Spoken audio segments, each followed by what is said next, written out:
Andes. Noticing that we can stand it. You're good. You're good. You can do it.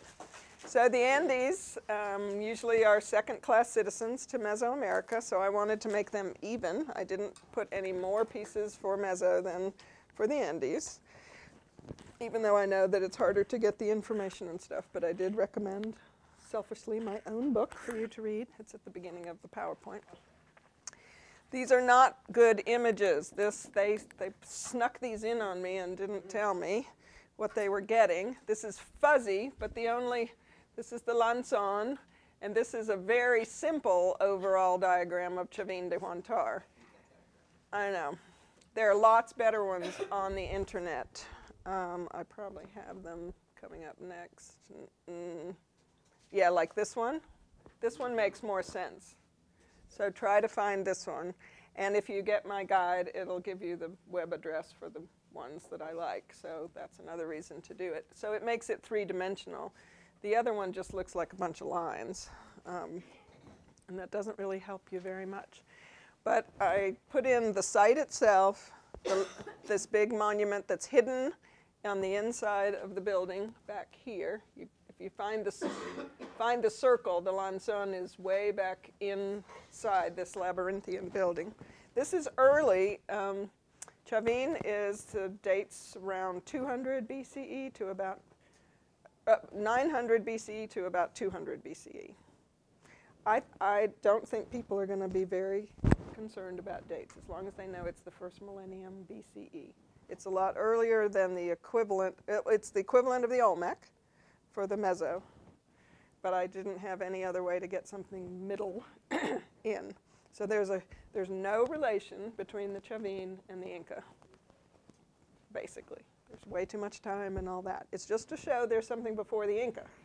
There were hundreds of cultures, tens of thousands of works of art in between all these things that I've had to choose. They chose this relief sculpture, but I chose this nose ornament to try to get some metal in, some gold of this part of the world that's very, very good at gold. So Chavín, the core area of its influence, but it's not a state, so it's just an area that influences and pulled pilgrims in to come and visit it. It was a sacred center. It was a pilgrimage site. So the comparison would be to Saint-Foy in terms of function of the place. Saint-Foy in our cathedrals, it's a pilgrimage site. People come from far away to the sacred place and leave stuff, look at stuff, and leave things, leave offerings. The site itself is up in the mountains. The coast of Peru is the driest coastal desert in the world, places where no rain has ever been recorded as falling. And I have a story that feel free to steal, that I was in Peru for the first time in 1981, and I was in Lima, which is on the coast, and I went in a restaurant, and everybody got really, really excited when dinner time was sort of over, and they wouldn't go outside, and I thought, oh my God, that was when there was a lot of political, the Sendero Luminoso, the Shining Path Maoist terrorist group, and I thought, oh my God, I'm going to die. And they were like, no, we can't go outside because it's raining. I was like, it's raining. And I looked outside, and it looked like a London fog. That's what it was. I come from Atlanta. Rain, you could melt in the rain there. It would give you bruises. And I was like, and I said, this is what you call rain? They were like, yeah, ooh, look at that rain. And I said, how long has it been since it rained? And the guy said, they all thought about it. They said, it's been about 11 years. Years. Wow. Years.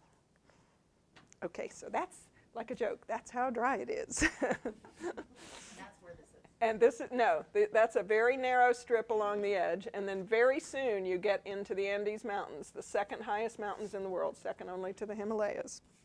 Highest peak, 24.8. Down further south. They get higher in the south and lower in the north of the Andes. The Andes are the equivalent, they're the continuation of the Sierra Madres and the Rockies. It's all the same from the plates, the subduction of the plates. So it's up here where rivers, it's kind of in between two rivers, and then it has its own little river. That's what on that horrible diagram is this. This is a river in front of the site, and there's the two mountains come down, kind of like Yashjilan, actually, didn't think about that,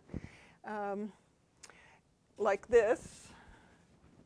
And right down here, right in this area, is a tiny little flat place where another river crosses. There's a word in Quechua. Quechua is the Inca language that's still spoken by millions of people. And the word is tinku. Tinku, which means a place of convergence, or a place where two come together and make a third. A very sacred, in the environment itself is pointing to an important place. And this is a part of the world where there's almost never water and flatness in the same place for it to grow anything or do anything. They didn't make this into a nice little agricultural. It was so sacred and important that they made it into the site. It looks quite melted. There have been, sometimes there are over 1,000 earthquakes a year in this part of the world, in a year. So there's been mudslides and earthquakes, and so a 2,000 or 3,000-year-old building isn't going to look so hot after all of that. But this is a good isometric diagram. This is the sunken circular courtyard, and this is the older part of the temple, which was U-shaped, and then they added all this stuff.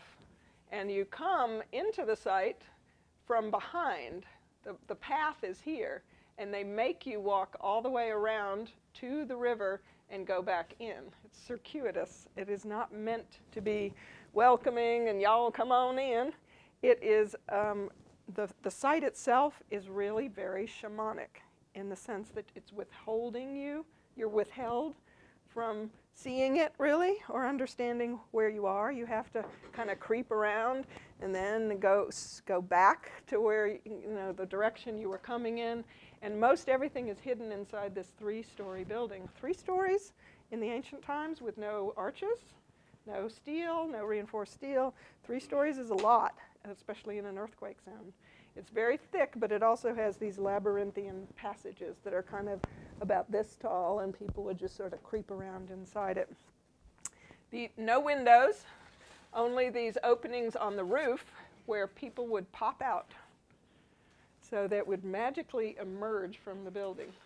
And when you go in, you would go in a door and you disappear. When you go through this portal, you disappear because you go to the side before you go into the building.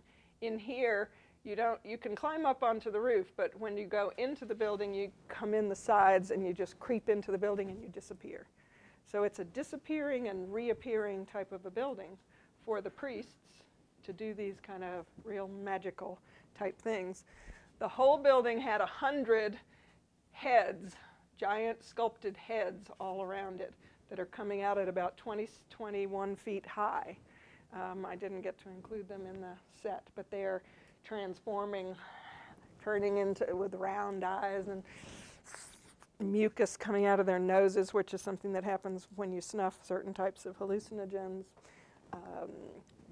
Grimacing. So where are they? Are they on the top? They're studded in the walls, tenon heads.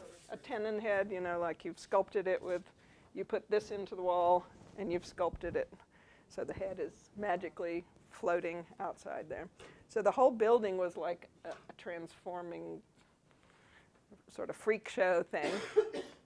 And inside, hidden, right at this cross shape at D, is where the Lanzón. Lanzón means the big blade. It is not a good name for it. It should be called the big foot plow. A foot plow, in this part of the world, you don't plow. They had no plowing type animals. Llamas will not plow for you. Thank you very much. And you're on a 60-degree slope like a black diamond a lot of the time where you're trying to put corn. So you punch a hole in the ground. You take a big stick and you block up the clods and you put your seeds down in. And so the shape of the Lanzón is like you'd put your foot right there, and this would be like the upper part, and it's pointed, and that's what you would plow the earth. So it's in the shape of a giant, and it's 15 feet tall. So 3 times what a little short person from then would have been. Monument, you can see the scale of that woman next to it. Like agriculture for bringing the rain, for having food. These are overriding desires. These are 3 different views of it. This is like a section that if you cut away, there's 15 feet. It goes down into the bottom and up into above itself. You could not bring it into a pre-made room and go like this. You can't do it. It had to have been a 16-foot room for you to do that. And it's an 8-foot room or whatever. So they had to put it in. They planted it like a foot plow, like planting, using it to plant, and then built the building around it. So this is a logic thing. You could even just ask the kids, how do you get that in there? Is that possible? If you think about it from our point of view, that you would build a building and stick your sculpture in it, like you do in St. Peter's or something like that. Not true. This came first. And this being that it represents, so this is a plan, from above, and this would be the isometric of what the building looked like in the Lanzón there. So that's why I like, this also teaches them about the different types of plans if you haven't, or diagrams if you haven't done that yet. And this is what the outside of it looks like, just very formidable, massive, and as I said, withholding. And only a very special people could go behind that staircase and creep in there. And when they crept in there, it would be dark. They're on the bottom of 3 stories. There is no skylights. There's nothing. There's no light, and there's no evidence of soot from torches. So it was completely in the dark. And this is really important because art does not have to always be for a human audience. This is something to really mess with their heads. It is so private that even the people who went in, the priests who went in to commune with it, probably take sacred plants and have visions next to it, experience it non-visually, talk to it, it talks to them, whatever. It was not visually accessible. So this whole site is about things that are kind of inaccessible, but they have to be there. The whole site continued to expand around it. They never moved it. They never did anything different. They left it in there as the most important thing, but not seen. So this is, it's hard for them probably sometimes to grasp. And some anthropologists, he spent all summer trying to take mirrors, which they had fool's gold and they had obsidian. They're not very good mirrors. And electric light, and shine it into the mirror to try to beam some light to get a light on the face of it. And it's like, that's not recreating the technology that they had. He was trying to make there be light on it because he was a Westerner who, it has to have light. It has to be visible. There's no, but, yeah. No, you get soot. If anybody does that, it will, and it's sort of hermetically sealed. It was hermetically sealed for thousands of years since they stopped using it. And it's very dry there. Well, there's no air. There's no air movement. Anything that would have been in there, and they very carefully, they're looking for any greasy or any smoke. No, it's completely pristine. The carving that we see would have been done before the building was built around it. Yes. Mm-hmm. And so the only time it was seen was when it was dedicated. So a little bit like the Templo Mayor, all those offerings underneath. We don't think it was painted. There's no paint left on it. So that there was nothing to make it more visible. Or you could touch it. You know, there might have been the tactile. You know, you're in the dark, and you could feel the incisions. You can run your finger. What's you the can, relief like on it? Is it? It's still pretty high. It's decent. Yeah, you know, I've never been to Chavín. It's still very hard to get there. It takes like 3 days to get there in the 21st century. So I've never gone. So I haven't experienced them. Feel it, then. Mhm. It would be. But it's important for us not to spend a lot of time figuring out what they could see or do of it, and kind of give in to the major message, which is not about that. You know, it's like trying to find orderliness in the royal tunic patterns. You can drive yourself crazy, but you're not going to find it, and so that seems to be the wrong question to ask. Since it was carved and since it was there, then a building was built around it. The carvings do have meaning. It had to be there. It was known to be there. Certain people could visit it. I think everyone who came to the pilgrimage site came because it was there. But they couldn't. No, no. It's strictly ritualistic. It's not even. It's like your imagination in a way, or trusting that the shaman priests, in their visionary experiences of it, will then interpret what it says. It was probably an oracle. There is a hole in the gallery above it that you can speak down and make really weird sounding voices if you want to. So probably someone stood and up above and talked for it, because that happens later amongst the Inca and stuff. Stones speak. Stones are alive. Stones are people too. And you could speak for them. So the priests would go in, take their stuff, and for the problem, someone would come with a problem. It's not just, whee, let's see what happens, that feels funny. It wasn't that at all. It wasn't recreational. It was for a sacred business. You know, why are the plants dying on the south coast? You know, let's go talk to this and the foot plow guy, and we'll get an answer. I would defeat the Persians.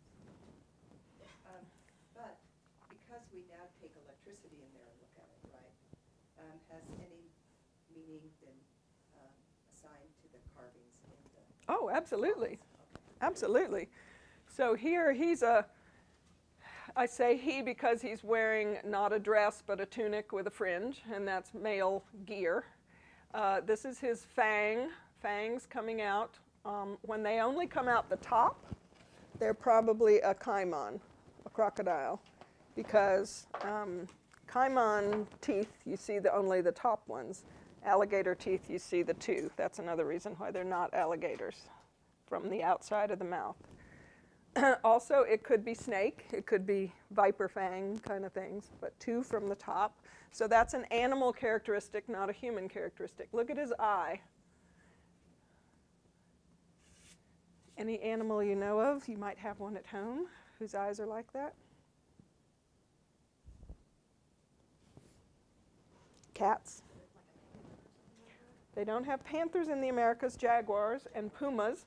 Jaguars are the lowland with the spots that look like, they're called rosettes. Pumas are the mountain lion, cougar, all the names for that same tawny one. Jaguar also comes in black. Yes, it does. Very important. Those were the highest status, I think. If you're interested in that, I've got a lot on that in my jaguar book. But this is the stalking, especially when they're stalking and they've got their head down. But their iris is up on the top of their eye, and the other color is down below. So that's a feline eye. It could be a puma, it could be a jaguar. It's a feline eye. And would they have made a composite animal? Yeah, this is a person. There's the feet, but they have long toenails, and the hands have long fingernails. But the face is got crocodilian and feline, and a lot of these are snakes. Pretty much everything else is snakes. Anything that might be whiskers, like on a cat, turns into a snake. And this happens in visions. You see everything turns into a snake. There's something in our little primate brain that goes, ah, snakes. And you talk to snakes, undulating and coiling and eating you, and you eat, you know, just all kinds of snake stuff, which is why I don't do these things. Everyone always asks me, well, you know all about it. I'm like, yeah. Terrifying. Don't want to do it. So there's a whole, in my guide, there's a lot more about this monument, but if we're going to get to Native North America. But basically, it's a transforming shaman-type being who is in charge of agriculture, but getting all the powers of the animals, the snakes and the crocodiles. And crocodiles don't live here. Think about that. They're in the jungle, right? Yeah, so, and jaguars, pumas do, but if it's jaguars or it's kind of both, they are lowland jungle animals. So Chavín is toward the eastern side where you go down the side of the mountains. There it is. When you go down the side of the mountains here, then you're all of a sudden, you know, 2/3 of Peru is Amazonian jungle. So they are close to it, and that might have been one of the reasons that they were a cult center. You could get to it from the coast, and you were down in a dip of the mountains, in the Mother Earth body of the mountains with nice pathways and coming together of water and flatness. It was like, dang, this is a special place. And then you could go up over the other side of the mountains and get to the jungles. And the jungles is where shamanism is. Its second homeland is in the Amazon. That's where many of the sacred plants come from. The vine, there's a vine that twists around called ka'api, Banisteriopsis ka'api. You've got it all, this is folded out. See, it looks like that? So this is folded out. All the way down the back is the ka'api vine from the Amazon, which gives you very strong visions. It's, if you've heard of ayahuasca. Ayahuasca? No. I don't recommend it. It's like taking a can opener to your head. But, so metalwork, I would have liked to have had this, but it was too expensive, so we got that. This is, yeah. So, I mean, a lot of this, you say, why did we get that image? Well, we could get the copyright. People spent months trying to get these copyrights. This is from Cleveland, and it's a nose ring.